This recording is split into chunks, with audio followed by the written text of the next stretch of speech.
2023 metais Lietuvoje mirė mažiausiai žmonių nuo 2010-ųjų, pranešė Higienos institutas. Jo duomenimis užpernai Lietuvoje mirė 37 505 žmonės. Tai mažiausias metinis mirusiųjų skaičius per visą 2010-2023 metų laikotarpį. Palyginimui 2022 Lietuvoje mirė 42 884 žmonės. Per šį laikotarpį mažėjo mirusiųjų nuo piktybinių navikų skaičius.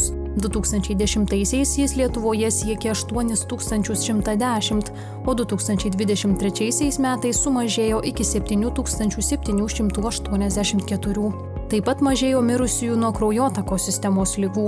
2010-aisiais nuo to mirė 23 627 žmonės, 2023-aisiais 19 263 gyventojai.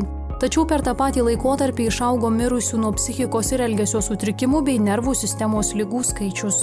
Higienos instituto duomenimis užpernai šalyje vyravo 4 pagrindinės mirties priežastys. Jos kartu sudarė 84% visų mirties priežasčių. 52% žmonių mirė nuo kraujotakos sistemos ligų, 21% nuo piktybinių navikų, 6% dėl išorinių mirties priežasčių, 5% nuo virškinimo sistemos ligų.